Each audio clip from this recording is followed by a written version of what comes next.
அவங்க மகிழ்ந்தார்.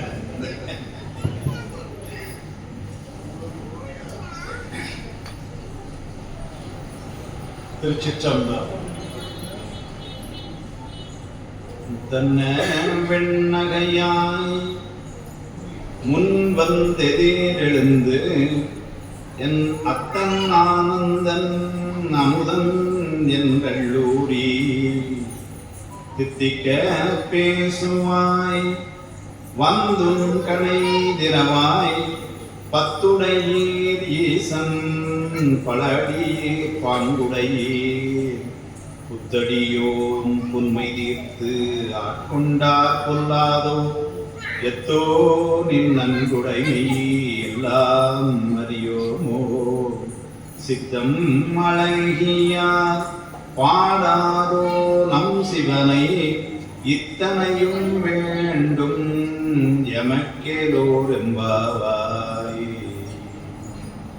கருணை ஒளி திருமுகத்தில் திருநேற்று முதலும் கண்டாரை வசப்படுத்த கனிந்த வாயழகும் பெருமை தரு துறவோடு பொறையுளத்தில் பொறுத்தே பிஞகனார் மலர்த்தாள்கள் பிரியாத மனமும் மறுவினர்கள் அகலாத ஞானமே வடிவாம் வளதுரை செய் சிவஞான மாமுனிவன் மலர்த்தாள் ஒரு பொழுதும் நீங்காமல் எமது உளத்தில் சிரத்தில் ஓதிடும் நாவினில் என்றும் உண்ணி வைத்தே உரைப்பான்.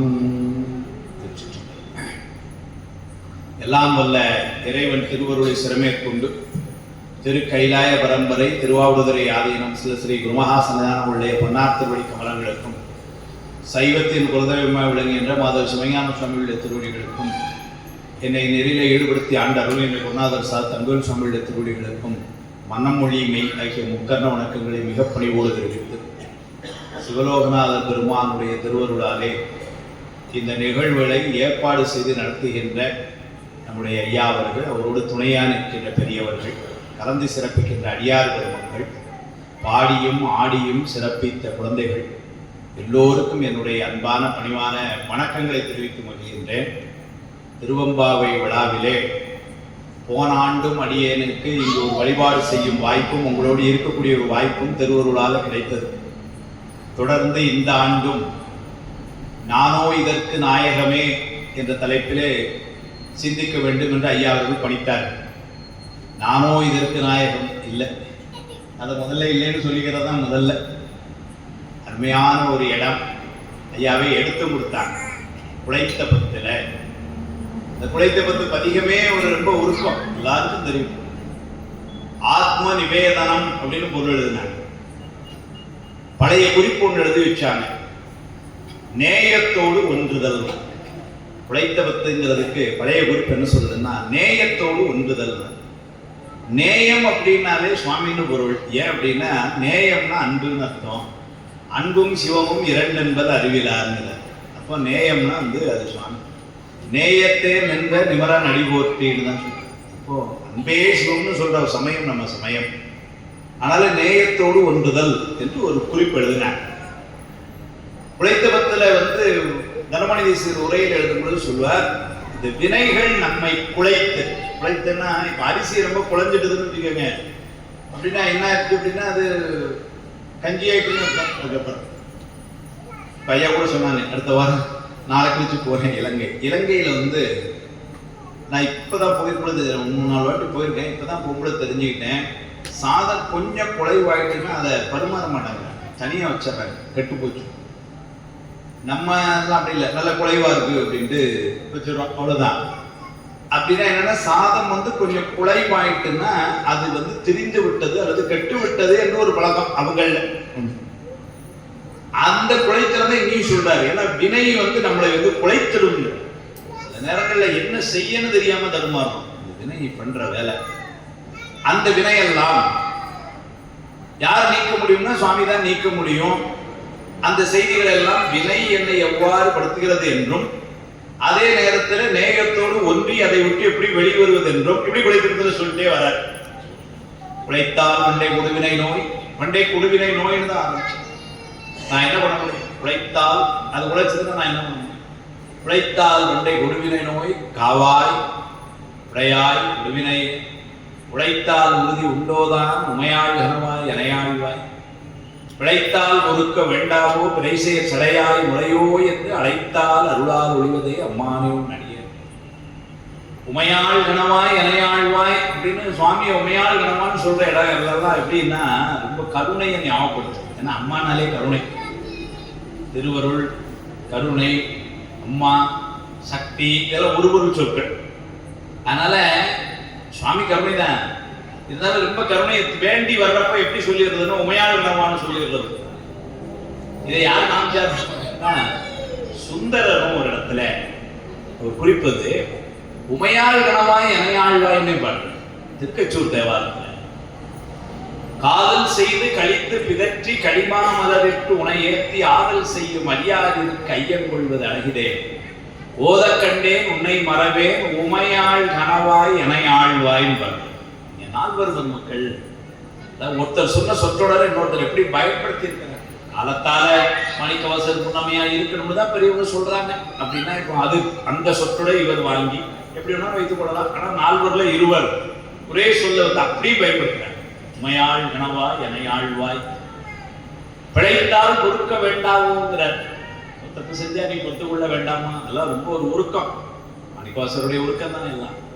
அதனால நாங்க ஒரு தப்பு செஞ்சா நீ வந்து எங்களை பொறுத்து கொள்ள வேண்டாமா? பிழையுடன பொறுத்திடுவர் என்றடியேன் பிழைத்தக்கால் சுந்தரர். பொன்னு மெய்ப்பொருளும் தருவானை போகமும் தருவும் புனர்ப்பானை பின்னை என் பிழையை பொறுப்பானை. சாமி செய்யறான்.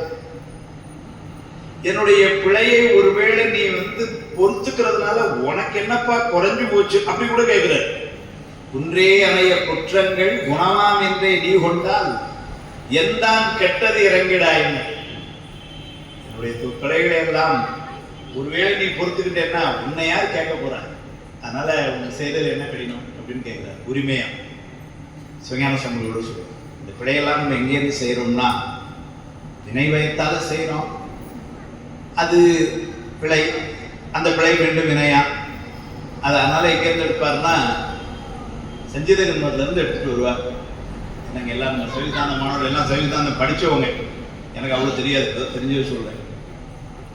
பண்டை வினையாலும் வரு பல வினையினாலும் உருவாழ்த்த கண்மத்தினாலும். பண்டை வினைங்கிறது சஞ்சீத வினை, வருபல வினைங்க இப்ப அனுபவத்துக்கு வந்த பிரார்த்தம். அதுல புதுசா சேர ஆகாமியம் உருவாழ்த்த கண்மத்தினாலும் பாழான மாயை புணர்ச்சியாலும். அந்த மாயை சுற்றி சுற்றி வந்துட்டு இருக்கிறோம். இந்த உலகம், உடம்பு எல்லாம் நிலையில்லாத பொருள், ஆனால் நிலையா இருக்கிற மாதிரி நம்பி நம்மளை மயக்கி கொண்டிருக்கின்றன. அதனால அதெல்லாம் தான் நமக்கு கேடு விளைவிக்கின்றன. அதான் சொல்ற பாழான மாயை புணர்ச்சியால் தொலைவில் பல பல தனுக்கள் தூக்கி கொண்டு சுழல் வாவியேன் செய்கின்ற பிழையலாம் குணமென கருதி எளிதா கோலங்கள் காட்டுகின்றன. நம்ம செய்யற பிழைகளை எல்லாம் சுவாமி எப்படி பார்க்கிறோம்? சரி குழந்தை சேத்தன் அப்படின்னு பாக்குறான். அவ்வளவு கருணை. நம்ம வீட்டுல குழந்தைகள் சேட்டை பண்ணுச்சுன்னு வச்சுக்கோங்க, ஒரு லிட்டர் பால் வாங்கி வச்சிருக்கிறீங்க செம்புல, பேரன் வந்தான் டமான்னு தட்டினான், நீங்க என்ன அப்படின்னு உலகமே இதாகிட்டு அப்படிதான் சொல்றீங்க. அதை பாட்டி வெளியே வந்து சொல்றப்ப பார்க்கணும். நீங்க எப்படி அடிச்சாம பாருங்க. அவங்க அந்த காலடி எத்தனை அவங்களுக்கு அவ்வளவு சந்தோஷமா இல்லைங்களாமா? உண்மைதானே? யாருக்கு என்னமோ பேத்தி பாருங்க இல்லாத மாதிரி ரொம்ப சின்ன வயசுல இருக்க மாதிரி இப்படி இருக்கிறீங்க. அதே இது வீட்டுக்காரர் தட்டி இருந்தாருன்னா பெரிய பஞ்சாயத்து இருக்கும். அது சொல்லப்படுது. என்ன எங்க வச்சுட்டு வாரீங்க பார்க்கலாம் அப்படிங்கிறான். பேரன் வேணும்னு வந்து தட்டலான்னா அது சந்தோஷமா இருக்குங்க. ஏன் நம்ம குழந்தை சுவாமி நம்மளையெல்லாம் அப்படி பார்க்கலாம். குழந்தை நல்ல தொலைவில் பல பல தனுக்கள் தூக்கி கொண்டு சுழல் பாவியை செய்கின்ற பிழையலாம் குணமென கருதி எளிதா கோலங்கள் ஆட்டி என்னை இவ்வளவு விடுத்தாந்த குணம் நிறுவேன்.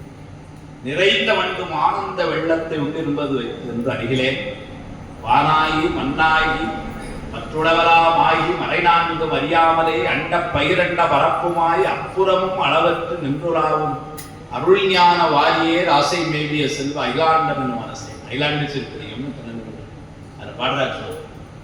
நம்ம செய்யற பிள்ளையெல்லாம் சுவாமி எப்படி பார்க்கறாங்க? சரி குழந்தைங்க, அதுகளுக்கு என்ன தெரியும்? அப்படி வந்து நம்மளை மன்னிக்கலாம். அத்தை நீ வந்து அதெல்லாம் உழைத்தால் உறுதி உண்டோதான் உமையாள் கனவாய் இணையாள் விளைத்தால் பொறுக்க வேண்டாவோ அப்படின்னு ஆரம்பிச்சு பரிசா சொல்லிட்டே வர அடியே நல்லதெல்லாம் முன்னகலாண்டா என்று இருந்தேன் பாட்டு பரிசை மானையை நோக்கி முனவாளா குரு வேண்டத்தக்கது அறிவோய் வேண்ட முழுதும் தருவோய் எல்லாம் தெரிஞ்ச பதிகம். இங்க வந்து நான் திருவாசகத்தை புதுசா என்ன சொல்ல முடியும், எல்லாம் முறையா வந்து திருவாசகம் படிக்கிறார்கள். வேண்டும் பரிசோன்று உண்டெனில் அதுவும் முந்தன் விருப்பன்றே அப்படின்னு. இது அந்தாதி இலக்கியம்னா ஒரு வார்த்தைகளுடைய வார்த்தை அல்லது சீர் அல்லது துடை அடுத்த வரியில ஆரம்பமா இருக்கும். ஐயா தமிழாசிரியர்லாம் இருக்கிறாங்க. அதுவும் இது கடைசியில வந்து பாத்தீங்கன்னா குழைத்தால் ஆரம்பிச்சு கடைசியில முடிக்கும் பொழுதும் பதியத்தை எப்படி கொண்டு முடிப்பார்னா குழைத்தாயேன்னு முடிப்பார். அதனால இதுக்கு மண்டலிட்டு பேரு எல்லாம் அமைப்பு செஞ்சிருக்கிறாங்க. ஏன் வந்து அந்த அந்தாதியில பாடினாங்க அப்படின்னு சொன்னா ஆனது ரொம்ப கடினம். ஏன்னா முந்தின வரியில எப்படி கொண்டு முடிக்கிறோமோ திரும்ப அப்படியே ஆரம்பிக்கணும்னா அப்ப அது எவ்வளவு புலமை இருக்கணும். அதெல்லாம் ஏன் செஞ்சாங்க அப்படின்னா நம்ம மேல உள்ள கருணை. ஏன்னா நம்ம மனப்பாடம் பண்றதுக்கு எதுல முடிக்கிறோ திரும்ப ஆரம்பிச்சோம்னா அடுத்த பாட்டு என்னன்னு நம்ம குழப்பம் வராது. இல்லைன்னா 10 பாட்டு மனப்பாடம் பண்ணா 4வது பாட்டுக்கு அப்புறம் 7வது பாட்டு வரும், அந்த 6வது பாட்டு 5வது பாட்டு வராது. எந்த பாட்டு சந்தேகமே வரும். இது அப்படி இல்லை. உனே என்னை குழைத்தாயே அப்படின்னு அடியே நல்லது எல்லாம் நகராண்டா என்று இருந்தேன் குடியேறையாள் ஊரா கோவையா எந்த ruடி டக்குன்னு அப்படி போயிட்டு அது மாதிரி கொண்டு முடிச்சேன். வேண்டும் பரிசு ஒன்று உண்டெனில் அதுவும் உந்தன் விருப்பன்றே அன்றே முடிச்சாரு. அடுத்த வரையில் அன்றே என்ற நாவி. இந்த பாட்டு வந்து ஒரு உன்னதமான பாட்டு. வாசத்துல எந்த பாட்டு உன்னதமான பாட்டு, திருமுறையில எந்த பாட்டு நீங்க சர்க்கரை கட்டில எந்த பகுதி ரொம்ப இனிக்குன்னு சொல்ல முடியும், எல்லா பக்கமும் தான் இனிக்கும். அது மாதிரி திருமுறைகள் எல்லாம் படிக்க வேண்டியதுதான். ஆனாலும் அப்படியே மனசை தொட்டு இது பண்ணக்கூடிய அன்றே என்ற நாவியும் உடலும் உடமையெல்லாமும் குன்றே அணையா என்னை ஆட்கொண்ட போதே ஒன்றிலையோ இன்றோர் இடையூறு எனக்கு உண்டோ எந்தோள் முக்கன் எம்மானே நன்றே செய்வாய் விளை செய்வாய் நானோ இதற்கு நாயகமே. இதான் பண்ண அந்த நானோ இதற்கு நாயகமே அதுதான் பேசணும்னு ஐயா எனக்கு கொடுத்தது. நாயகம்னா வந்து தலைமைன்னு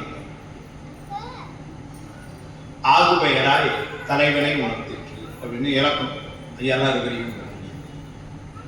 ஏன்னா நாயகம்னா தலைமை தானே, எப்படி தலைவன் சொல்லுங்க இலக்கம் ஆகு. நானோ இதற்கு நாயகமே அப்படின்னா நானா இதற்கு தலைவர் அப்படின்னு சொல்லு. அந்த சொல்லுக்கு கடைசியில் வரும். இந்த பாட்டை நான் இப்ப எப்படி எடுத்துக்கிறேன்னா 8 மணிக்கு முடிச்சிடுவேன், பயப்பட வேண்டாம். பெண்கள் யாரும் கண்டிப்பா கவலைப்படுறாங்க. நான் ஐயா சொல்லிட்டேன் 7:00 ஆரம்பிச்சேன், 1 மணி நேரம். அப்ப 8:05 8:03 கொண்டு நிறைவேற்றேன். அந்த உறுதிமொழி முதல்ல கொடுத்துட்டு அன்றே என்ற நாவியும் உடலும் உடமையெல்லாம் குன்றே அறையா என்னை ஆட்கொண்ட போதே கொண்டிலேயோ ஒரு பகுதி இப்ப பேசப்போம். இன்றோர் இடையூறு எனக்கு உண்டோ எந்தோள் முக்கன் எம்மானே நன்றே செய்வாய் பிழை செய்வாய் 2வது பகுதி. நானோ இதற்கு நாயகமே இதிலிருந்து வரப்பட்ட 3வது. இப்படி 3 செய்தி தான் இப்ப நான் சொல்ல விரும்புறேன். கொஞ்சம் கதை. ஏன்னா குழந்தைங்க என்ன இருக்கு, இப்ப போய் சித்தாந்தம் பிராரப்த கர்மம்னா அதி யாரோ ஒரு ஆளை கூப்பிட்டு வந்தாங்க அந்த ஆளு இல்லைங்களா. எனக்கு அதெல்லாம் சொன்னா அடுத்த வருஷம் என்ன கூப்பிடுவாங்க பிள்ளைங்க. நம்புறவு அந்த ஆள் வேண்டாம், இந்த கோயம்புத்தூர் சார் மட்டும் கூப்பிடாங்கன்ற. எல்லாரும் முந்தா நாள் நாங்கள் வந்து இங்க அன்னைக்கு திருப்பூர் நிகழ்ச்சிக்கு வராதவர்களுக்காக சொல்றேன். பிரமாதமா வந்து கோலாட்டம் ஆடி, அதாவது 3 நாள் பெரு விழாவினுடைய முதல் நிகழ்வாக, அந்த 3 நாட்கள் நிகழ்விலும் முதல் நிகழ்வாக அமைச்சு ஃபர்ஸ்ட் பிரைஸ் வந்து அன்னைக்கு அந்த டான்ஸுக்கு தான். அன்னைக்கு கோலாட்டம் அந்த பாட்டு. அப்புறம் இவங்க பாடினது 2 பேரும் பார்த்தீங்கன்னா அவங்க அதுக்கு இதுல யாரு சிறப்புன்னு சொல்ல முடியல. இவங்க எப்படி பாடுறாங்க, பாட வேண்டும் நான் போற்றி நின்னையே பாடி நெக்குருக ஆட வேண்டும்னு அவங்க. இப்படி ஒரு அருமையான இது. இந்த குழந்தைங்கள்லாம் என்ன அதெல்லாம் ரொம்ப மகிழ்ச்சி. நான் இப்ப கூட மட்டும் சொல்லிட்டு இருந்தேன், அதாவது வழிபாடு செய்வதற்கு ஒரு வாய்ப்பு திருவருளால இந்த வயசுல கிடைச்சது பார்த்தீங்களா, அதே பெருமை. நம்ம அந்த வகுப்புல தான் சயின்ஸ்ல நான் படிக்கிற சில பேர் சொல்லுவாங்க, சார் நான்லாம் இப்பதான் சார் இந்த தேவாரமா என்னன்னே எனக்கு தெரியுது. உங்களுக்கு வயசு என்ன 63 முடிஞ்சு 64 சார் அப்படிங்கிற. நானே சொன்னேன், வருத்தப்படாது, ரொம்ப மகிழ்ச்சி. 63 வயசுல சுவாமி கொண்டு வந்து கொடுத்துட்டான் பார்த்தீங்களா அவங்களுக்கு. ஏன்னா இன்னும் சில பேருக்கு வந்து கிடைக்காமலே எல்லாம் போயிடுறாங்க. நீங்க வேற ஒரு நாட்டில் பிறந்திருந்தாங்கன்னு வச்சுக்கோங்க, அவங்களுக்கு அது கடைசி வரை கிடைக்காமல போகுது. நமக்காவது 63 வயசுல கிடைச்சிடுது. அப்புறம் இன்னும் 10 வருஷம் 20 வருஷம் இருக்குமோ ஏதோ ஒன்று இருக்கிற காலமாக படிச்சிடறோம். நீங்க ஆப்கானிஸ்தான்ல பிறந்திருந்தீங்கன்னா சிக்கல் எடுத்து உட்காந்துருக்க வேண்டியது. நம்ம இவங்க ஆப்கானிஸ்தான் பார்த்தா விட்டு விட்டு வெளியே வர முடியும். அப்படி ஆமா மூணு எல்லாத்தையும் மூடிட்டு அப்படிதான் இருந்திருக்கணும். ஆனா அதனால அவங்க என்னைக்கு தேவாரத்தை படிச்சிருப்பாங்க. ஆனா நமக்கு சாமி கொடுத்துருக்கிறான்னா இன்னும் பெரிய சிறப்பு பாருங்க. அவன் கொடுக்கணும்னு நினைச்சானா எப்படி வேணாலும் கொடுக்கும். நான் இப்போ அந்த போராட்டம் ஆடுறது பார்த்தேன். சில குழந்தைகள்லாம் வட மாநிலத்து வந்துட்டு தமிழ் தாய்மொழியே இல்லை, அவங்களுக்கு கூட கொடுக்குறான் பாருங்க. ஆதியம் அந்த மூங்க சாமி கொடுக்குறேன். அதனால இந்த முதல்ல உள்ள பகுதி அன்றே என்ற ஆவியும் உடலும் உடமையெல்லாமும் குன்றே அலையா என்னை ஆட்கொண்ட போதே கொண்டிலையோ, அதுதான் முதல்ல சொல்ல வரும். எல்லாருக்கும் கதையெல்லாம் தெரியும். வாதோரடிகள் மதுரையிலே வந்து மன்னனுக்கு மந்திரியா இருந்தார். தென்னமன் பிரம்மராயன் என்று பட்டம் பெற்று முதல் மந்திரியா இருந்தார். குதிரை வாங்கினாங்க, குதிரை வாங்க போனாங்க, அதெல்லாம் தெரியும். குதிரை வாங்க போயாச்சு. அங்க வந்து சுவாமியை சந்திக்கிறார். அதுதான் இடம். அன்றேனா என்று என்று சுவாமியை பார்த்தார்.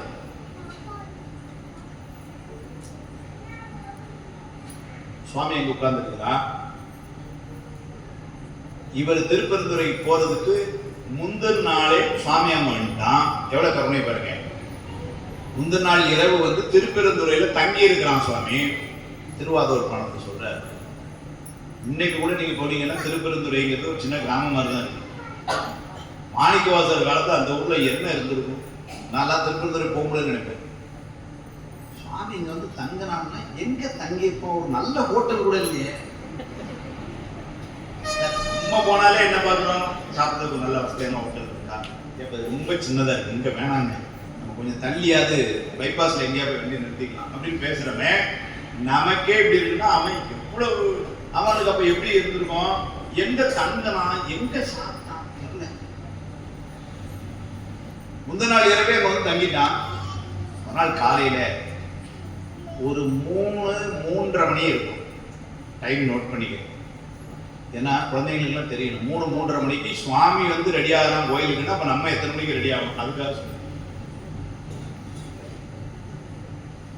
எந்திரிச்சு அங்க மஞ்சள் சாலையில் நீராடி சுவாமி வந்து அங்க அபிஷேகத்துல வந்து குளிச்சு ரெடி ஆகிறாராம். ஏன்னாரு இவருக்கு தீட்சை கொடுக்கிறதுக்கு அல்லது அவரை பார்க்கறதுக்கு ரெடி ஆகிறார். ரெடியாகி சிவந்த பட்டாடை உடுத்தி சுவாமி சொல்றாரு. நீங்க பல பேர் தீட்சை வாங்கியிருக்கோம். தீட்சை வாங்கிய பின் செய்ய வேண்டியது என்ன, அந்த இலக்கணம் நமக்கு சொல்லிக் கொடுத்திருக்காங்க. வாங்கும் பொழுது நாம எப்படி இருக்க வேண்டும் சொல்லிக் கொடுத்திருப்பாங்க. தீட்சை கொடுக்கிறவர் எப்படி இருக்கணும் அது நமக்கு தெரியாது.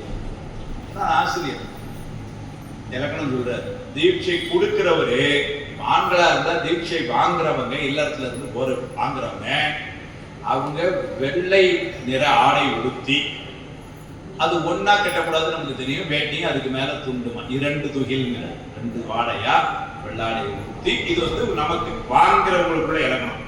கொடுக்கிறவருக்கு இலக்கணம் என்னவா, சிவப்பு நிறத்துல அணிந்திருப்பார்கள், செங்கல் நீர் மாலை அணிந்திருப்பார்களா. அவங்க கொடுக்கிறவங்க விதி. சுவாமி இதெல்லாம் பண்றான். காலையில யோசிச்சு பாருங்க, புதுசா ஒரு சிவந்த பட்டாடை உடுத்திக்கிறான். புதுசா செங்கலின் மாலை போட்டு நம்ம வந்து உட்காந்துட்டான். இவர் அங்க மாணிக்கவாசர் வந்து அந்த பகுதியில வெளிப்படையா சொன்னா தாண்டி அவர் அங்க நிக்கல. ஏன்னா அவருடைய இடம் வந்து அங்க தங்குறதா இல்லை. அதனால அதுல இருந்து போயிட்டே இருக்க கிழக்கு கடற்கரைக்கு போனோம். போறப்ப திருப்பெருந்துறையை தாண்டினார். தாண்டும்போது காலையில ஒரு 5:45-6 மணி. அப்ப என்ன ஆச்சு, அந்த பக்கங்கள்லாம் வந்து ஏதோ வேதம் திருமுறை எல்லாம் பாடுற மாதிரி ஏதோ சொல்லிக் கொடுக்குற மாதிரி ஒரு சத்தம் கேட்குது. நீங்க அவர் எப்பேற்பட்ட மந்திரியா இருந்திருக்கிறார் பாருங்க. இங்க அந்த மாதிரியான பள்ளிக்கூடம் ஒன்றும் கிடையாதுன்னு நினைக்கிறேன். தமிழ்நாட்டில் எங்க என்ன மாதிரி பள்ளிக்கூடம் நடந்திருக்குன்னு அந்த மந்திரிக்கு தெரிஞ்சிருக்கு. அதுக்காக நிர்வாகத்திறன். ஆனால் இது இங்க ஒரு பள்ளிக்கூடம் இப்படி இங்க இருக்க மாதிரி இருக்கு. அப்படின்னு சொல்லிட்டு இங்கே யார் பள்ளிக்கூடம் வச்சிருக்கிறா, யார் வகுப்பு நடத்துறா, என்ன யார் படிக்கிறா அப்படின்னு சொல்லிட்டு என்ன பண்ணிட்டாரு, ஒரு மந்திரி, அவர் கூட பல பேர் வந்திருக்கிறாங்க கூட, அதுல ஒருத்தர் கூப்பிட்டு நீ போய் அதை எங்க அங்க என்ன நடக்குன்னு பார்க்கலாம். உடனே அவங்க ஓடிப்போம். ஏன்னா மந்திரி சொன்னார், நீங்க நல்லா ஞாபகம் வச்சுக்கணும், அந்த ஆள் பக்குவத்துல எவ்வளவு உயர்ந்தவனா இருப்பான் பாரு. நேரம் அங்க போறான், அங்க ஒருத்தர் உட்கார்ந்து பாடம் நடத்திட்டு இருக்கிறார். இந்த மாதிரி ஏதாவது கேட்டுருக்கேன். அவன் யார்ட்டையும் பேச போனா பார்த்தான், பாடம் நடந்துட்டு நேரம் வந்தான் மந்திரியா இருக்க. என்ன சொல்லணும், அங்க ஒரு ஆசிரியர் உட்கார்ந்து பாடம் நடத்திட்டு இருக்கிறார், இல்ல இன்னும் ஒருபடி மேல போய் அங்க யாரோ ஒரு சாமியார் உட்கார்ந்து பாடம் நடத்திட்டு இருக்கிறார், இல்ல ஒரு துறவி உட்கார்ந்து நடத்தி கொண்டு இருக்கிறார், இதுதானே சொல்லியிருக்கணும். அவன் வந்து என்ன சொல்றான் பாருங்க, அவனுடைய பக்கம் உயர்வு பாருங்க. சிவபெருமானை ஒத்த உருவிலே ஒருவர் உட்கார்ந்து பாடம் நடத்தி கொண்டிருக்கிறார். அவருடைய பக்கம் எப்படி இருப்பாருங்க. நான் அடிக்கடி நினைக்கிறது உண்டு, மாணிக்கவாசருக்கு முன்னாடியே முதல்ல போய் சாமி பார்த்து வந்தாரு. ஏன்னா மாணிக்கவாசர் அப்புறம் தான் பார்க்க போறாரு. அப்ப அவருடைய பக்கம் எப்படி இருக்கு. மாணிக்கவாசர் கூடயே பிரயாணம் பண்ணாம சாதாரணமா இருக்க முடியுமா? அதனால வந்து சொன்னார், இவருக்கு அப்பதான் ரொம்ப ஏற்பு. ஏன்னா இவருக்கு காலமாவே ஒரு நல்ல குருநாதரை பார்த்து உபதேசம் வாங்கணும் மனசுல எண்ணம் இருக்கு, அதுக்கு வாய்ப்புகள் கிடைக்கல, வேலை பணி மந்திரி, அதனால ஆனா ஒரு மனசுல நினைப்பு இருந்துட்டே இருக்கு, எனக்கு யாவது கிடைக்கணும் நமக்கு அப்படின்னு.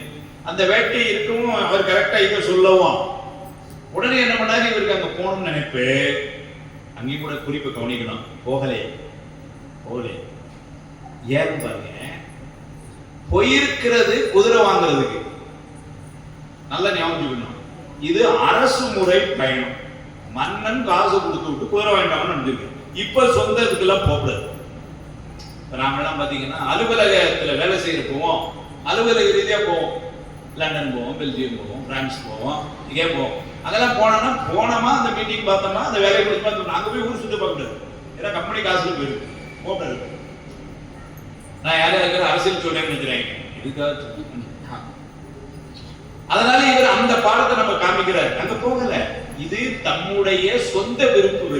குருநாதர் போனது வந்திருக்கிறது குதிரை வாங்க. அதனால குதிரையை வாங்கிட்டு மன்னரை கொண்டு குதிரையை கொண்டு கொடுத்துட்டு வேணா என்ன பண்ணலாம், வேணா ஒரு வாரம் லீவ் கொடுங்க, இந்த மாதிரி அவங்க குருநாதர் பாடுறது அங்க போய் ஒரு 3 நாள் கிளாஸ் அட்டெண்ட் பண்ணான்னு இருக்கேன்னு கேட்கலாம். மன்னர் சந்தோஷம் போயிட்டு வாங்க சொல்ல போறாரு அப்படின்னு சொல்லிட்டு தான் என்ன பண்றாரு. ஆனாலும் அவர் பாக்குறாரு, இங்க பார்த்தாரு, நான் ஒன்னும் பேசல, நேரம் இப்படிதான் போறாரு. அந்த ஆள் என்ன பண்ணா, இவரை வான்னு கையில வச்சு. சரிங்களா, நல்லா யோசிச்சு பாருங்க, யாரை கூப்பிடுதா, அவரு இவரை கூப்பிடுறாரு. அப்படி பார்க்கணும். இவரு உடனே என்ன நினைக்கிறாரு, சாமிலாம் தெரியாது, அதோ ஒரு ஆசிரியர், அவருக்கு நம்மள தெரிய வாய்ப்பு. ஒருவேளை தெரிஞ்சாலும் கண்டிப்பா கையை கம்பி கூட மாட்டாரு. நம்ம மந்திரி, இவர் மந்திரியை தெரிஞ்சோன்னு இப்படின்னு கூட முடியுமா? ஸ்டாலின் அப்படி போறாரு, இப்படின்னு தூக்கி கொண்டு உள்ள வச்சிருவாங்க. தெரிஞ்சாலும் அப்படி கூப்பிட்டு முடியாது. தெரியாம எப்படி உங்களை கூப்பிட்டாரு. இப்ப நான் அப்படி விட போயில வரேன், எனக்கு நீ யாரையும் தெரியாது, யாரையும் ஒருத்தர் தம்பி கையை காமிக்காம நான் என்ன பண்ணுவேன், சார் உங்களை யாரோ கூப்பிடுறேன் அப்படின்னு பக்கத்துல போன நம்மளை கூட வாய்ப்பு இல்லை. அவன் 2வது தடவையும் இல்ல தம்பி ஒன்னதான், 2வது தடவையும் கூப்பிட்டான். அதுதான் சிவபிராணத்தை போடும்போது போட்டார், ஈர்த்து என்னை ஆட்கொண்ட எந்தை பெருமானே. நான் போகல, அவன் என்னை ஈர்த்து என்னை கூப்பிட்டான். 2 தடவை கூப்பிட்டான்னு சொன்னீங்களே, ஆமா 2 தடவை கூப்பிட்டான். எங்க சொன்னார், திருத்தோழர் சொன்னார். ஆவா அரி அயன் இந்திரன் வானோருக்கு அரிய சிவம் வா வா என்னை பூதலத்தை வலிந்தாண்டு கொண்டான். இப்ப நேரம் அங்க போன அது குருநாதத்தை எப்படி நடந்துக்கிடணுங்கிற முறை இவருக்கு தெரியும். ரொம்ப படிச்சவர், ரொம்ப படிச்சிருந்ததுனாலதான் மந்திரியான நல்ல ஞாபகம். எல்லா புராணங்களையும் 16 வயசுல படிச்சு முடிச்சதுனாலதான் அது கேள்விப்பட்டு மந்திரி இவருக்கு ஆரம்பிச்சு கூப்பிட்டு வந்து நீங்க எங்க இதுலயே மந்திரியா இருக்கணும், முதல் மந்திரியா இருந்து எங்களெல்லாம் வழிநடத்தலாம் அப்படி கொண்டு வச்சா நம்பிக்கை மரியாதை. அதனால இவர் என்ன பண்ணார், நல்லா தெரியும் இவருக்கு ஒரு குருநாதர் எப்படி நடந்துக்கணும்னு தெரியும். பொதுவாக ஒரு குருநாதர்கிட்ட போனா நம்ம போய் பேசக்கூடாது, குருநாதர் சொன்னதை கேட்டு வரணும். நீங்க அங்க நேரம் போயிட்டு ஜாமீன் நல்லா இருக்கீங்களான்னு பேசக்கூடாது இல்லைங்களா? தெரியும், பெரியவங்களுக்குலாம் தெரியும், குழந்தைகளுக்கு. அதனால இவர் என்ன பண்ணார், நேரம் போனார். 2வது அவர் தான் கூப்பிட்டு இருக்கார், இவர் தான் கூப்பிட்டது.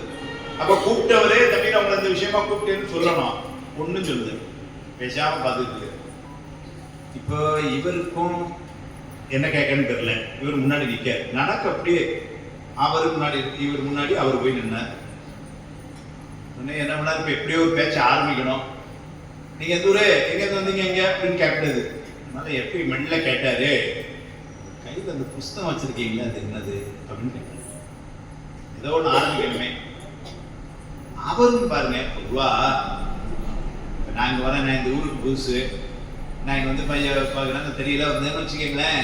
ஐயா நான் வந்து நம்ம இந்த சிவராமர் கோயில் எங்க இருக்கீங்கன்னு யார்ட்டையா கேட்டா அவர் நேர அட்ரஸ் மட்டும் சொன்னா எனக்கு ரொம்ப இருக்கும். அவர் அப்படியா நீங்க எங்கேருந்து வரீங்க கோயிலுக்கு, அப்படியா இது திரும்ப நிகழ்ச்சி வந்தீங்களா, நீங்க நேரம் போங்க திருவாரூர் செய்ய உங்களுக்கு தெரியுமா ஏற்கனவே அப்படின்னு சொன்னா எனக்கு ஒரு திருப்தி. நான் மேற்கொண்டு அவர்கிட்ட பேச முடியும். அவர் இதான் கோயில் அப்படின்னா இப்போ அவர்கிட்ட பேச முடியும். அது மாதிரி அவர் என்ன பண்ணாரு, இது என்ன புஸ்தகம்னு உடனே சிவஞான போதம் நிறுத்திட்டாரு. இப்போ இவருக்கு என்ன பண்ணன்னு தெரியல, திரும்ப அந்த சிவஞான போதம்னா என்னன்னு சொல்லுங்க. பாருங்க, இந்த குறிப்பு வந்து வாதவப்பானத்துல இல்லை. என்ன சொன்னாங்க, என்ன சொன்னாரா, இந்த சிவஞான போதத்துக்கு நான் பொருள் சொன்னா நீ என்ன தருவேன். யாரு யார்கிட்ட கேட்கிறா பாருங்க, சுவாமி மாணிக்கவாசர்கிட்ட கேட்கிறார், நான் இதுக்கு பொருள் சொன்னா நீ எனக்கு என்ன தருவேன். சுவாமி இவர் கூட மாணிக்கவாசர் அங்க நான் கொஞ்சம் உஷாராயிட்டார். ஏன்னா அவர் பெரிய மந்திரி, இப்படி கழுத்துல இருந்து கழட்டி போட்டாலே நினைப்பா அது முத்துமாலே தான்.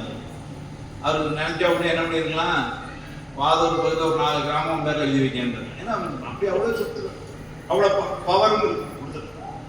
ஆனா இந்த கேள்வி ஏதோ கொஞ்சம் இதான கேள்வி. பின்னாடி சொல்ல பாருங்களா, கூர்த்தமை ஞானத்தால் கொண்டுணர்வார் தங்கரத்தை நோக்கரிய நோக்கே.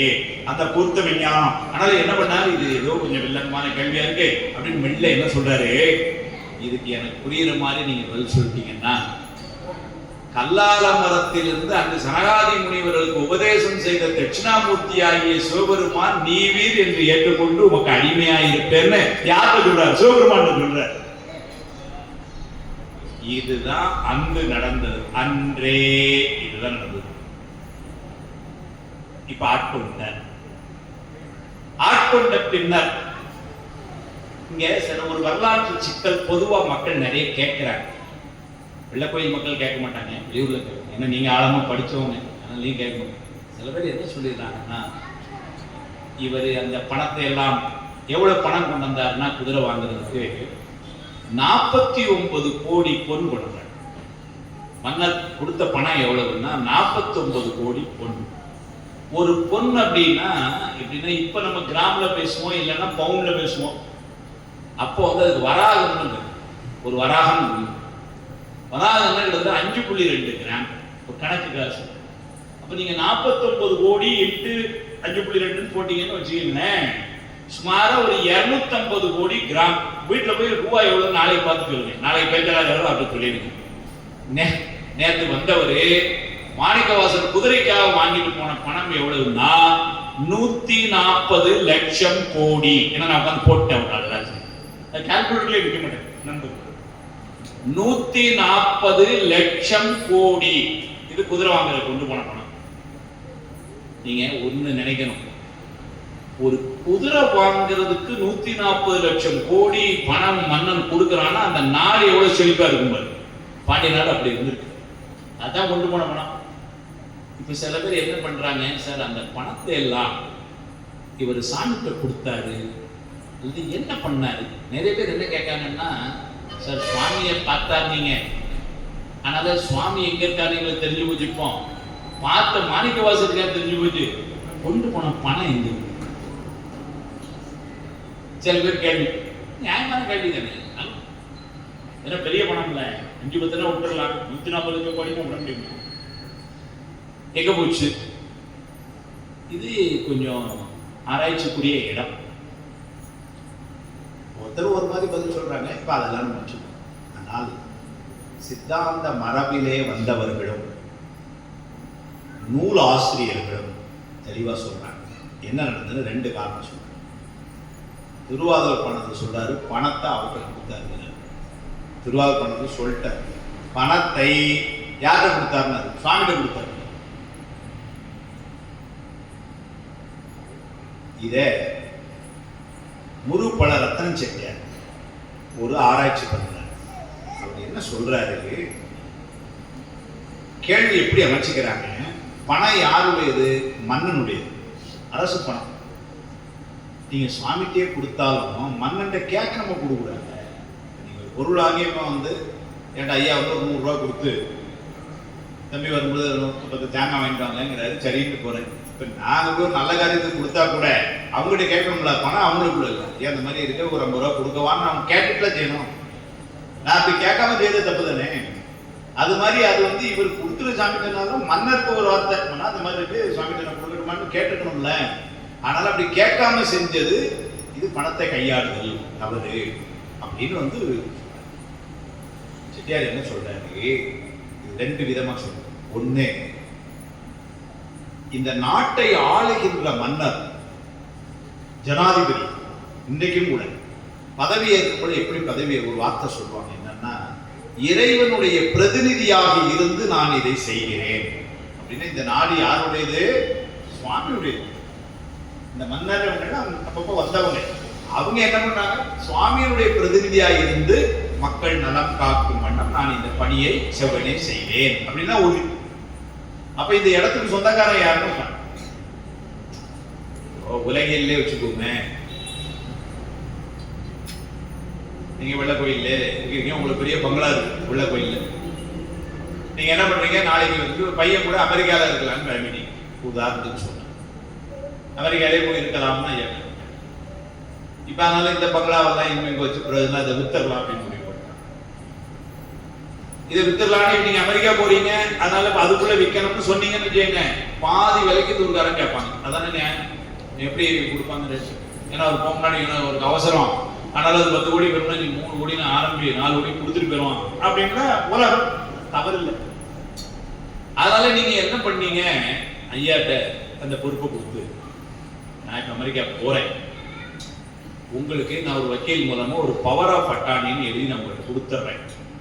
நீங்க ஒரு 6 மாசத்துல ஒரு நல்ல ரேட்டு பார்த்து வித்து நீங்களே முடிவு பண்ணி எனக்கு அப்புறம் பணத்தை அனுப்பிச்சுவீங்க. ரொம்ப நண்பர், ரொம்ப நம்பிக்கைக்குரியவர். அதனால ஒரு இதுக்கு பவர் ஆஃப் அட்டார்னின்னு பணத்தை இப்ப அந்த வீடை மொத்தமா வித்து அந்த பணத்தை டாக்குமெண்ட்ல கையெழுத்து போடுற அதிகாரம் இப்ப ஐயாட்டே இருக்கு. அமெரிக்கா போனாப்புல இங்க ஐயாவும் இடங்கள் பார்த்துட்டு அப்புறம் ஒரு நல்ல வேலை வரட்டும் ரேட்டு, ஏன் கொஞ்சம் அவசரப்படுவானே அப்படின்னு நிதானமா பார்த்துக்கிட்டே இருக்கிறாப்ல. ஒரு 3-4 மாசம் ஆச்சு, இன்னொன்னும் சரியா அமையல, ஆனா பார்த்துக்கிட்டே இருக்கிறாப்ல. இதுக்குள்ள இவங்க என்னாச்சு, இந்த அமெரிக்கால ஒன்றும் சரியா வருது, அங்க ஒரு திரும்ப பண்ண முடியல, வயலும் இல்லை ஒன்றும் இல்லை அப்படின்னு சொல்லிட்டு பையன் உள்ள சரியா வரல. நான் திரும்ப வெள்ளை கோயிலுக்கே போறேன்டா, எனக்கு டிக்கெட் அப்படின்னு நேரம் மாமா இங்க வந்துட்டேன்.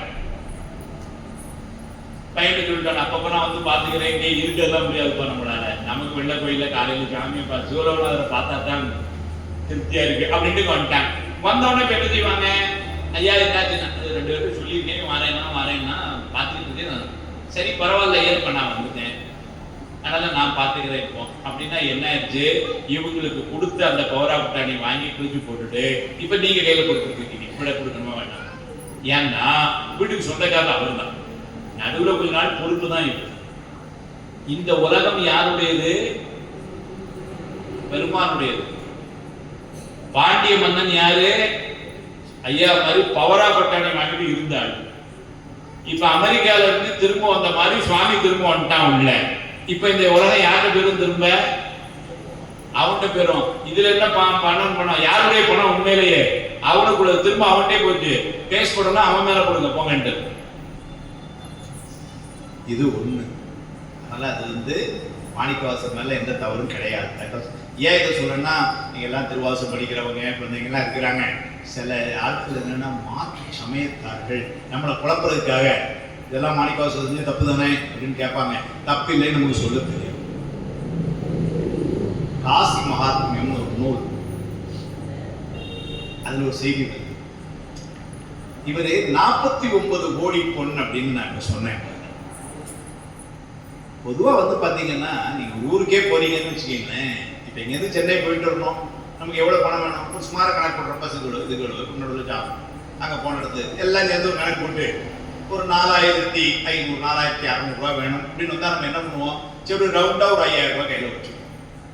இதெல்லாம் ஒரு எடுத்துட்டு போறப்பனா எப்படி இருக்கணும், பொதுவா ஒரு ரவுண்டா தான் இருக்கும். அப்ப அதே மாதிரி இந்த மன்னன் எவ்வளவு கொடுத்துருக்கணும், சரி நான் என்ன பண்ணுறேன் 40 கோடி வருது, அப்ப என்ன ஒரு 50 கோடி பொண்ணா கொண்டுக்கோங்க, மிச்சத்தை கணக்கு வாங்க அப்படிதான் கொடுத்துருக்கணும். 49 கோடி அப்படின்னு அந்த அதை கொண்டு அப்படியே அவரை கொடுக்குறாரு. என்ன சொல்றாரு, காசி மகாத்மியம் நூல்ல ஒரு செய்தி சொல்றாரு.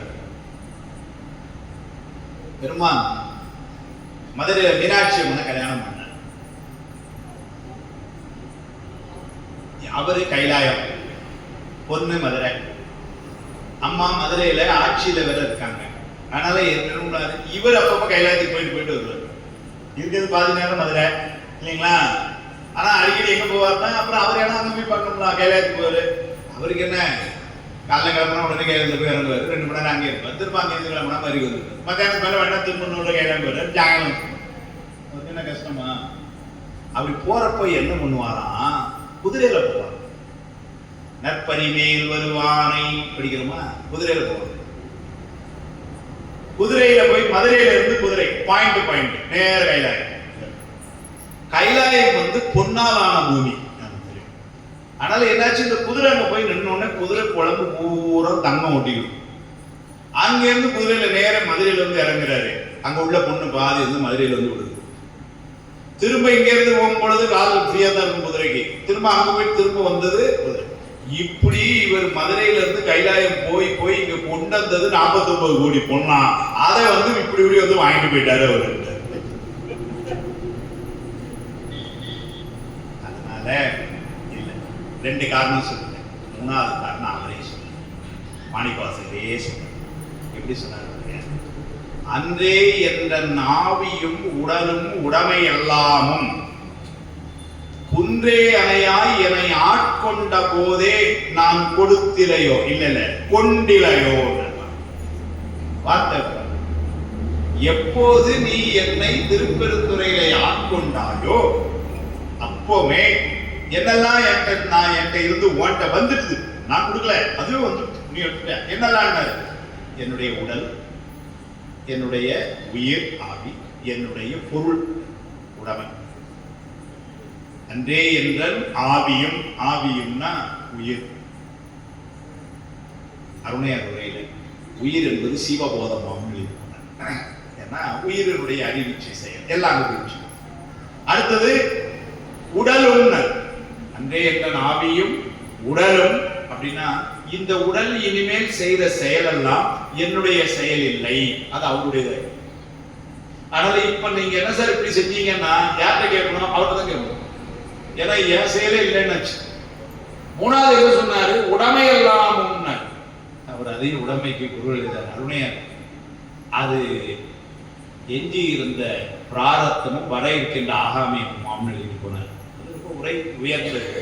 ஆனா தர்மபுரி விசிற அப்படி எழுதுல. அவர் எப்படி எழுதுனா கொஞ்சம் எளிமையா நமக்கு எப்படி எழுதுறாரு. அவர் உடைமை என்பது மந்திரி பதவி முதலாயின அனைத்து உடைமைகளும். ஏன்னா அது பதவிக்கு ஒரு உடைமை நமக்கு, அப்புறம் பொண்ணு பொருள் அது எல்லாம் தான் எல்லாத்தையும் வந்து. அப்போ என்ன ஆயிடுச்சுன்னா இப்போ தன்னுடைய உணர்வு, தன்னுடைய உடல், தன்னுடைய உயிர் எல்லாம் வந்து யாராக்குள்ளதாயிட்டா சாமிக்குள்ளதாயிடும். இப்போ அதனால இவர் கொடுத்தார் அப்படிங்கிறதுக்கே இல்லை, அது அவர் எடுத்தார்னு அது அவருடைய இதுல போயிட்டு, அதனால இவர் கொடுத்தாருங்கிறதுக்கு அந்த தவறுக்கு ஒண்ணு இடமே கிடையாது. அது சுவாமியுடைய விஷயம். அதைத்தான் முதல்ல அன்றேன்னு ஆரம்பிச்சார். அன்றே என்ற ஆவியும் உடலும் உடைமை எல்லாமும் குன்றே அணையாய். குன்றா மலையின் அர்த்தம், மலை போல கருணை உடையவர். குன்றே அணையாய் என்னை ஆட்கொண்ட போது அப்படின்னு சொல்ல, ஆட்கொண்ட போதே. எப்ப ஆட்கொண்டானா அப்பவே போயிடுதுலாம். ஆட்கொண்டுட்டு ஒரு 6 மாசம் கழிச்சு எல்லாத்தையும் எலி கூடிய இருந்தாரு அப்படி கேட்டு வாங்கல. எப்ப அவன் பார்த்தானோ பார்க்கணும். நெஞ்சு விடுவது சாத்தனம் சொல்லு. குருநாதர் நம்மை ஆட்கொள்ளும் பொழுது அஞ்ஞான சம்பந்தர் தன்னை எவ்வாறு ஆட்கொண்டார்னு உமாவிஸ்வாசன் சொல்றாரு.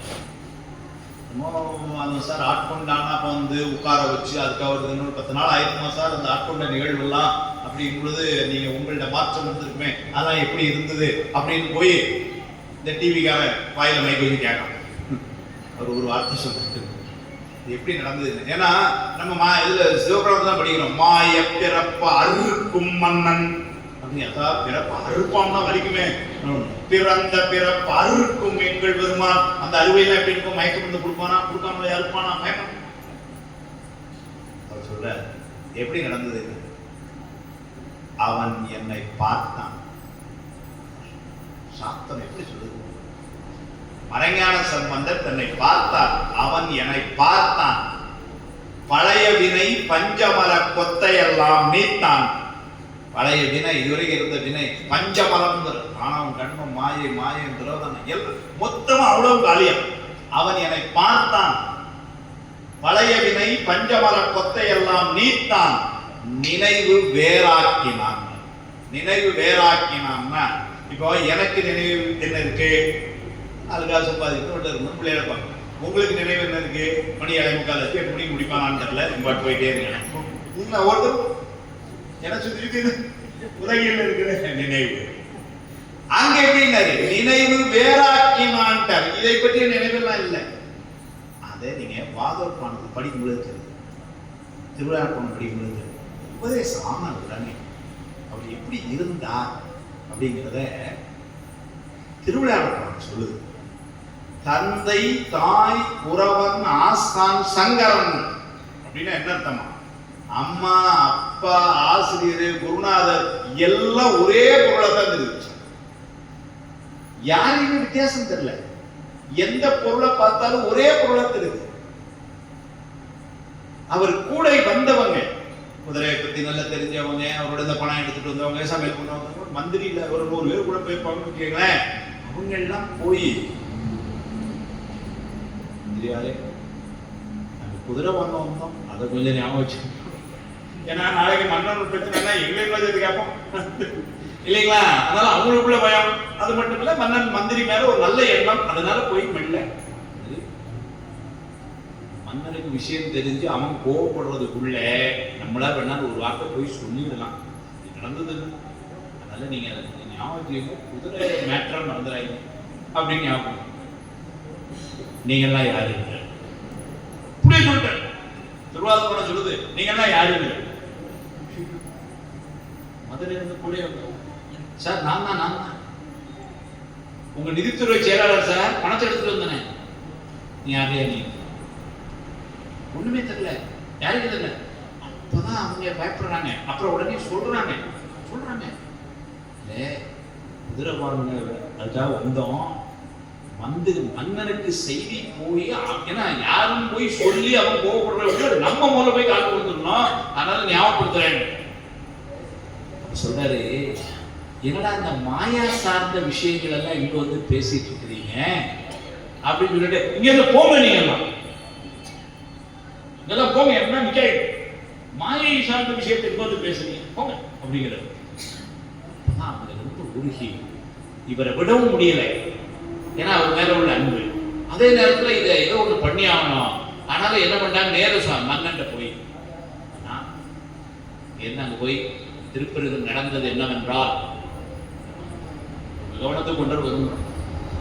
மன்னன் வேர்த்து விறுவிறுத்து நம்ம ஒரு வார்த்தை பொங்கி அழுட்டான். 149 கோடி பொண்ணை கொடுத்து சரி போனா பொண்ணா உட்கார்ந்துருப்பான். இவ்வளவு நம்பிக்கைக்கூடிய மந்திரி இப்படி செஞ்சுட்டானே அப்படின்னு சொல்லிட்டு உடனே நம்ம ஒரு ஓலை எழுதி, அவரை எழுதி ஒரு ஆளை கூப்பிட்டு சொன்னா, அந்த தூதர் எப்படி இருக்கும், கதிர் நடை தூதரேகி அப்படிம்பார்.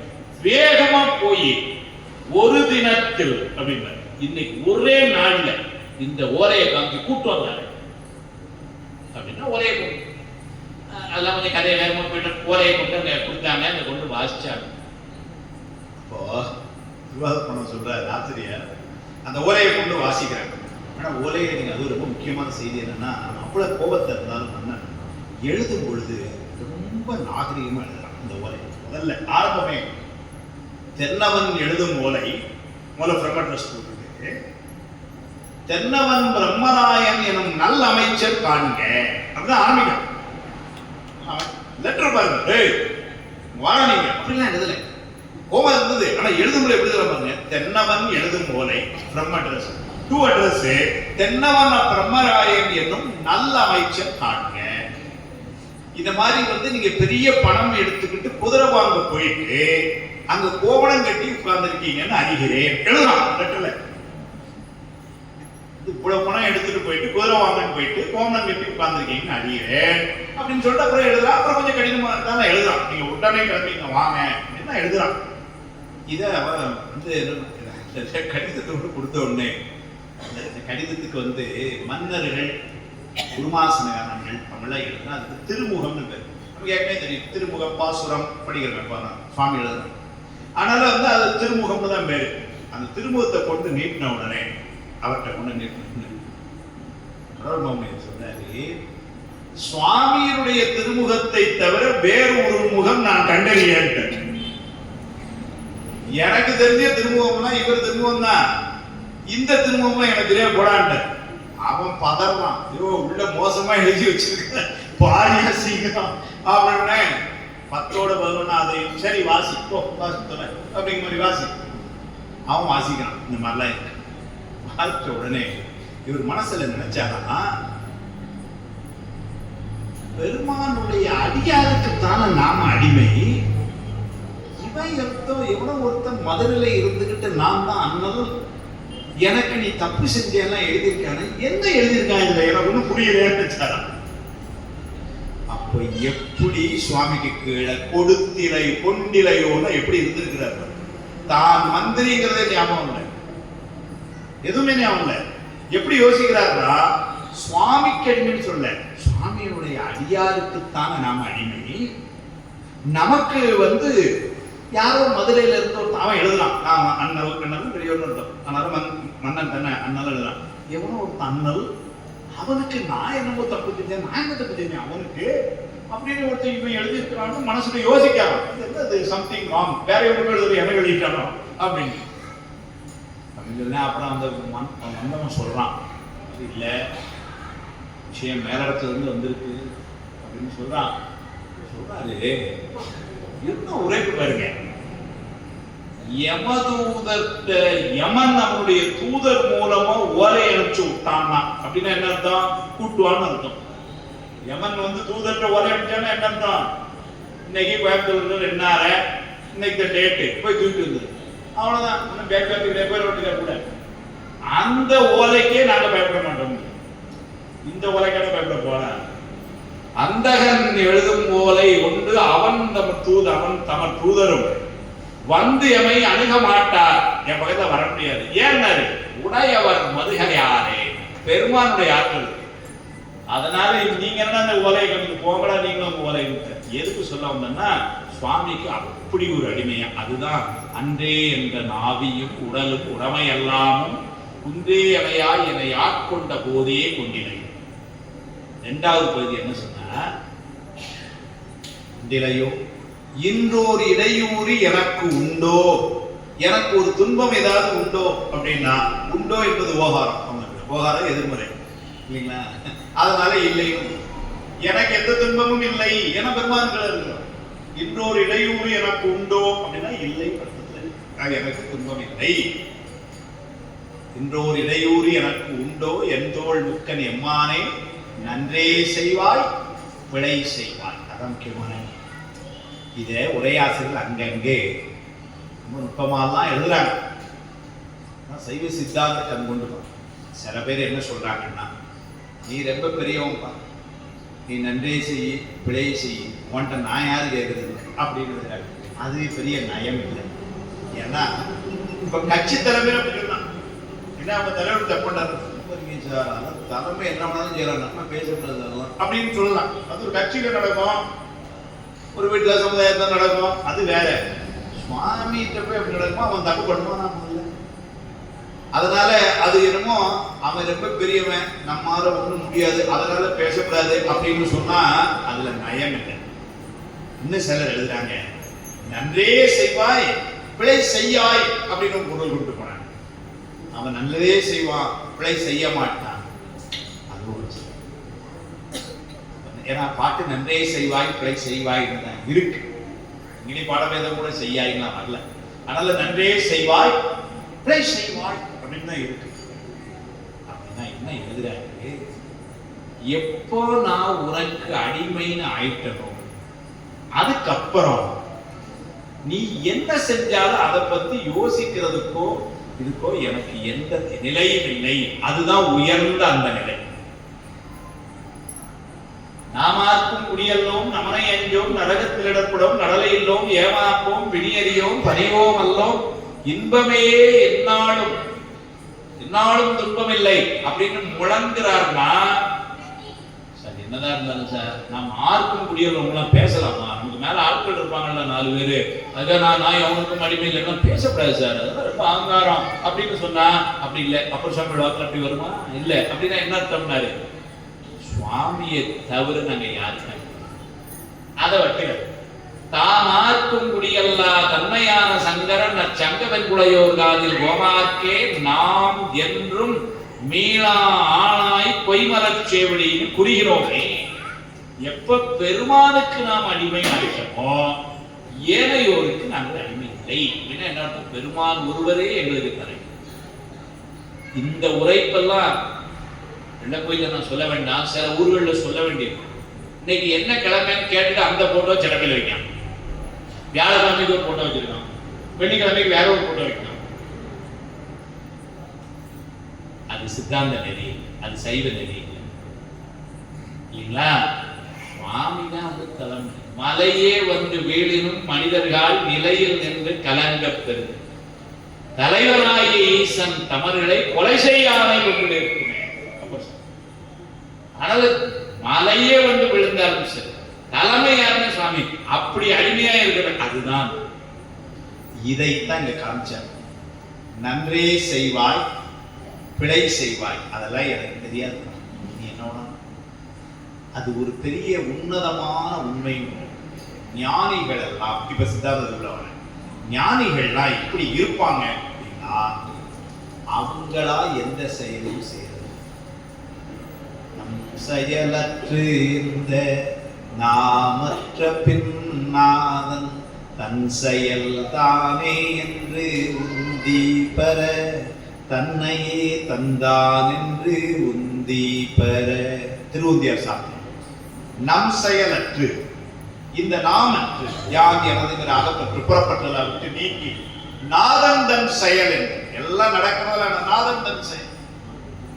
இன்னைக்கு ஒரு திருவிழா நடக்கு, இப்படி ஒரு விழா உற்சவம் நடக்குன்னா பெருமான் செயல். இவ்வளவு பேர் இன்னைக்கு இங்க உட்கார்ந்து இருக்கணும்னு செய்யுங்க, பெருமான் செயல். ஏன்னா இன்னைக்கு இதுல கூட யாரையும் 2 பேர் வரணும்னு நினைச்சிருந்திருப்பாங்க, ஏதோ வர வாய்ப்பு அந்த நேரம் வீட்டுல விருந்தவர்கள் வந்திருப்பாங்க. அப்ப பாத்தீங்கன்னா நம்ம இன்னைக்கு ஒரு தடை இல்லாம வந்தோடனே யார் கூப்பிட்டு வந்தோம்? சாமி கூப்பிட்டு. நான் கோயம்புத்தூர்ல இருந்து வந்தேன்னா சாமி கூப்பிட்டு. இன்னைக்கு நானும் இதற்கு நாயகமே தான் பேசணும். யார் கொடுத்தா தலைப்பு? சாமி கொடுத்தான். நான் 1 மணி நேரம் பேசி உங்களுக்கு ஒண்ணும் புரியல, அது சாமி இல்லைங்களா? அப்ப இதெல்லாமே திருவருட்கள். இப்படித்தான் ஞானிகள் இருப்பாங்க. நம் செயலற்று இந்த நாமற்று பின் நாதன் தன் செயல் என்று உந்தி பெற. அப்படி இருந்தா என்ன பண்ணாரு? தன்னையே தந்தான் என்று உந்தி பெற. நெய்ய தந்தான தன் அப்படி அவனே தந்தான்னு. அதெல்லாம் தன் என்பது முக்தி என்பதற்கு இது எழுத, தான் என்பதனை முக்தி என்று கருதி அப்படின்னு ஒரே எழுத. அது ரொம்ப நுட்பமா அவனையே தந்தான் போல அப்படி இப்போதைக்கு கேள்வியா. என் செயலால் ஆவது ஒன்றும் இல்லை என்றே நின்றால் ஏதும் துயரில்லையே இந்த சூதை அருகிலேயே. பாம்பன் சொன்ன என் கையில ஒண்ணு எல்லாம் பெருமான வச்சுக்கீங்களேன். அதைத்தான் இங்க சொன்னார். நன்றே செய்வாய் பிழை செய்வாய். நான் அந்த நன்றே செய்வாய் பிழை செய்வாய்னா நாங்க உனக்கு அடிமையாச்சு, நீங்களும் என்ன உணர்வு அப்படின்னா உன்னுடைய செயல் எங்க செயலும் ஒண்ணுமே இல்லையே. அதனால கடைசி வரையில போட்டார், நானோ இதற்கு நாயகமே. நாயகம்னா தலைமை. இந்த இடத்துல நாயகமே அப்படின்னா தலைவன். நானா இதற்கு தலைவன். அந்த இடத்துல ஒரு நுட்பம் வருது, அதை மட்டும் சொல்லி நிறைவு செய்யும். இன்னொரு 3-4 நிமிஷம். பொதுவா எனக்கு இன்பம் வருதோ துன்பம் வருதோ அதுக்கு நான் தலைவன் இல்லை அப்படின்னா நாம தான் தலைவன். எனக்கு ஒரு இன்பம் வருது துன்பம் வருதுங்கிறது எப்படி வருது? நான் முந்தைய பிறவியில செஞ்ச வினைக்கு தக்கவாறு வருது. அதனால இப்ப நான் எனக்கு இன்னைக்கு ஒரு இன்பமோ துன்பமோ வருதுன்னா அந்த செயலுக்கு தலைமை தாங்க வேண்டியது யாரு? நான் தான். ஆனா மாணிக்கவாசர் நான் இல்லைங்கிறது. அந்த இடம் தான் நுட்பம் சித்தாந்தம். நானும் இதற்கு நாயகமேனா நானா இதுக்கு பொறுப்பு அப்படின்னா நீதான் பொறுப்பு. நம்மகிட்ட பேசணும். மாணிக்கவாசன் போட்டு அதாவது தப்பு சொல்லுவாரா? ஆழமா யோசிக்கணும். இப்போ அவங்க சொல்றாங்க இந்த மாதிரி வந்து பாடினாங்க, ஏதோ ஒன்று இதாச்சு அப்படின்னு வந்து அந்த பாட்டு ஏதோ ஒன்று அவங்க கேட்கற இது அப்படின்னு. சார் இது எனக்கு தெரியாது அப்படின்னா, நீங்க தானே கூப்பிட்டு வந்தீங்க அவங்க அன்னைக்கு, நீங்க தானே அவங்களுக்கு வசதிகள் அங்கே பார்த்துக்கணும். உதாரணத்துக்கு அன்னைக்கு அவங்க உணவு சாப்பிடல வந்துட்டாங்கன்னு வச்சுக்கோங்க, என்னமா இந்த மாதிரி குழந்தைகள் சாப்பிட அதையெல்லாம் தெரியாது அப்படின்னு நீங்க எப்படி சொல்ல முடியும்?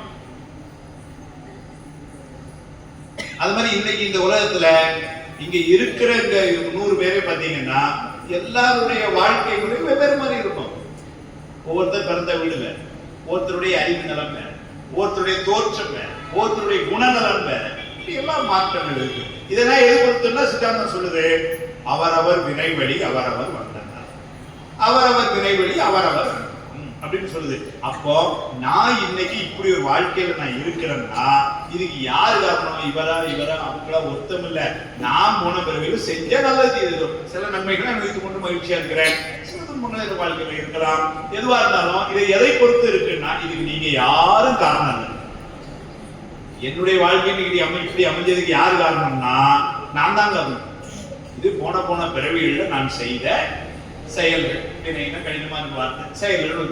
நான் செஞ்சதுக்கு நான் நீ நல்லது செஞ்சா 4, அதுக்கு சந்தோஷமா அப்படி அடியார் இருக்கிறேன். தப்பு செஞ்சா 2, அதுக்காக ஒரே தலைவலி நிறுத்து அப்படி இந்த மாதிரி. அப்போ என்னுடைய இந்த அனுபவத்துக்கு யார் தலைமை பொறுப்பு ஏற்கணும்? நான் தான் ஏற்கணும் எனக்கு.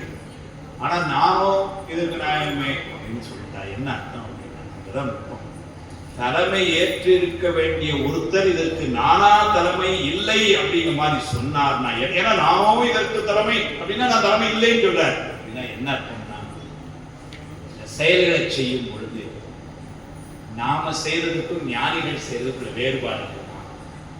நாமங்கிறது சாமானியம், பெரியவங்களெல்லாம் குழந்தைகள் நம்மளெல்லாம் நாமெல்லாம் ஒரு இதுக்காக நாமெல்லாம் செய்யறது எப்படி சொல்ல, இதை நான் செய்கிறேன், இது எனக்காக செய்கிறேன் அப்படின்னு என்னது, என்னுடைய ஆன்மபூதம் வந்தது, என்னுடைய ஆணவ மதம் முன்னாடி வந்துடுது. அப்படி நான் செய்யல, நல்லா செய்யறேன், ஆனா நான் செய்யறேன். அப்ப நான் செய்யற செயல்கள்லாம் எப்படி இருக்குன்னா, எதெல்லாம் ஆணவ மலத்தை முன்னிறுத்தி செய்கிறதோ அந்த செயல்கள் எல்லாம் வினையாக பதிவாகும். அதற்குரிய இன்ப துன்பங்களை நான் அனுபவிக்க வேண்டும். எந்த செயல்களை எல்லாம் பெருமானுடைய திருவருள் இது என் கையில ஒண்ணும் இல்லை என்று செய்யறோமோ அந்த செயல்கள் வினையாக பதிவாகும். புத்தன் முதலாய புல்லறிவில் பல்சமயம் தத்தம் மதங்களே தட்டுடுப்பு பட்டு நிற்க சித்தம் சிவமாக்கி செய்தனவே தவமாக்கும் அத்தன் கருணையினால் தோல் நோக்கமான சித்தம் சிவமாக்கி செய்யற செயல் எல்லாம் பெருமானுடைய திருவருள் அப்படின்னு நம்ம செயல் செஞ்சா அந்த செயல் வினையாவதில்லை. இதைத்தான் ஞானிகள் செய்கிறார்கள். அதனால அவங்க செய்யற செயல் எப்படி இருக்குன்னாரு சுவாமி எடுத்துக்கிறாங்க.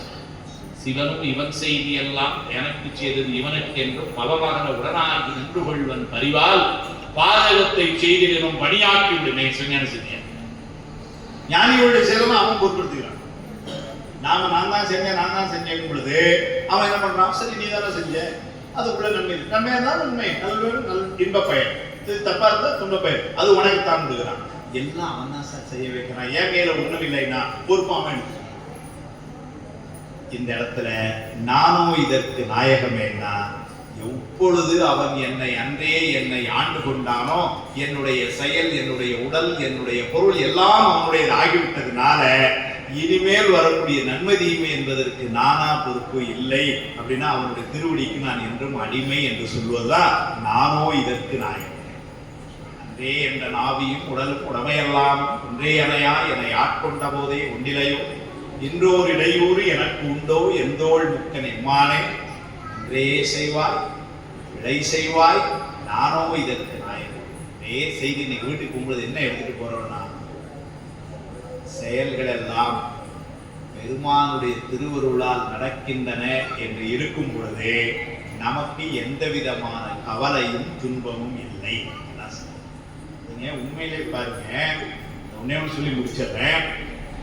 நாம ஒரு செயலுக்கு பொறுப்பெடுக்கும் பொழுதுதான் அதுல ஒரு நன்மையத்துமே வரும் பொழுது நம்ம பாதிக்கப்படும். தப்பான செய்ய 2-3 வருஷத்துக்கு முன்னாடி இந்த கொரோனா ரொம்ப பாதிச்சு, ரொம்ப பாதிச்சு. இத்தாலியில் ஒரே நாள் 2000 பேர் பேப்பர் அப்படின்னு போயிட்டு, ஒரு சின்ன வருத்தம் கூட வரல அப்படின்னு போயிட்டு. பிரேசில்ல 7000 முன்னாடி அப்படின்னு போயிட்டான். சரிங்களா? 4 நாள் கழிச்சு உங்களுக்கு தெரியுமா, பக்கத்துல பெட்டி கடை வச்சிருந்தாரு அந்த தாத்தா, 2000 பேர் செத்ததுக்கு ஓகே, 7000 ரைட்டு, ஒரு தாத்தா இங்க பக்கத்துல இருக்காருன்னு. ஏன்னா அவர் நமக்கு ரொம்ப நெருங்கியவரா இருக்கிறார், பக்கத்து வீட்டுல இருக்கிறதுனால. எப்ப அந்த செயல்களை நமக்கு நெருக்கம் வருதோ அங்க தாக்கம் வருது. எப்ப அந்த செயல்களை நான் சுவாமின்னு நிக்கிறோமோ நமக்கு தாக்கம் வருது. வீட்டுல சமையல் பண்றோம், எல்லா நாளும் ஒரே மாதிரி அமைதிங்களாமா? இங்க கேட்கணும் இங்க கேட்கணும்னு சமையல் பண்ணி எங்க கேட்கணும் இல்லைங்களா? வரல நானும் வைக்கிற சாம்பார் தானே ஒரே மாதிரி வருது இல்ல. அப்ப என்ன பண்ண, சாப்பாடு நல்லா வந்தா ஒரு சந்தோஷம், வரலன்னு ஒரு வருத்தம் இல்ல. இனிமேல் வீட்டுல கேட்டாலும் சொல்லிடுங்க, இன்னைக்கு என்ன சாம்பார் நல்லா இல்ல, திருவருள் சந்தோஷம். செய்கின்ற செயல்கள் எல்லாம் திருவருள் துணையாலே நடக்கிறது, என்னுடைய முயற்சியினாலே இல்லை என்கின்ற மனப்பாங்கு என்று வருகிறதோ அன்றைக்கு நமக்கு நன்றே செய்வாய் பிழை செய்வாய், நமக்கு இன்பமும் இல்லை துன்பமும் இல்லை என்கிற அந்த உயர்ந்த நிலையத்தான் வாசகர் நானோ இதற்கு நாயகன், இந்த செயலுக்கு தலைமை எனக்காப்பா இல்லை உனக்கு என்று சொல்லி அவனுடைய திருவடிகளில் மீளா அடிமையாய், இது முத்தின்பம் போனாலும் வருமா, அவனுடைய திருவடிக்கு அடிமையாய் இருத்தல் என்பதுவே பாடம் என்று சொல்லி மணி 8:05 ஆயிட்டு, 3 நிமிஷம் அதிகமாகவே ஆயிட்டு அது சொல்லி இந்த அளவிலே ஒரு அருமையான வாய்ப்பு ஏற்பட்டு இந்த ஐயாவுடைய திருவடிகளுக்கும் இந்த கோயிலில் பணி செய்யக்கூடிய பெரியவர்கள், கேட்டு சிறப்பின் அடியார்கள், மக்கள், குழந்தைகள் எல்லோருக்கும் என்னுடைய அன்பையும் நன்றியும் சொல்லி மீண்டும் திருவருளையும் குருவருளையும் வணங்கி நிறைவு செய்கின்றேன். திருச்சி.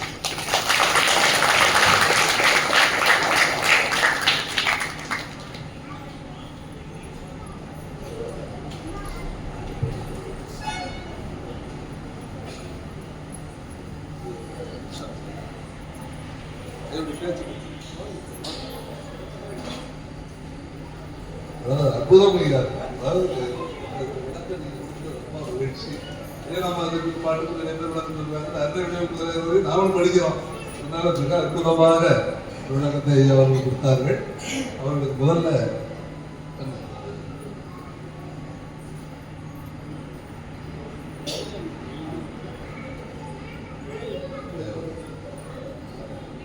ஐயா அவர்களுக்கு இந்த பொன்னாடையை அணிவித்து ஐயாவுடைய பேச்சுக்கு ஒரு நன்றி வழியாக ஐயா சொல்லுவாங்க.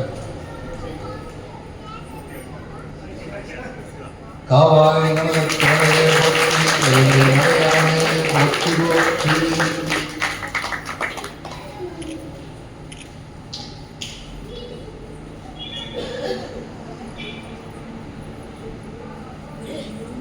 அன்றே என்ற ஆவியும் உடலும் உடமையெல்லாம்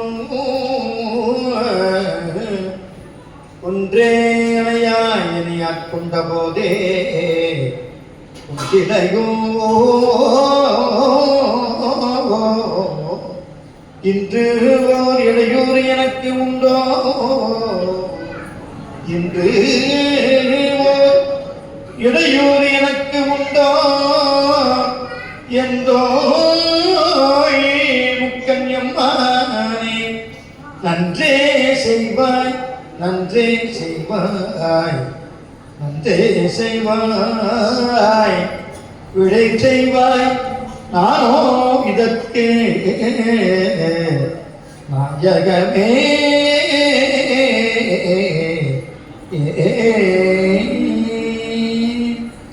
அன்புரானம் சான்ற நம்முடைய திருநாவுக்கரசு ஐயா அவர்களே, அறிவுநலம் சான்ற சிவசண்முகம் ஐயா அவர்களே, விழாவிற்கு வருகின்றக்கூடிய சிவனை செல்வர்களே, தாய்மார்களே, குழந்தைகளே,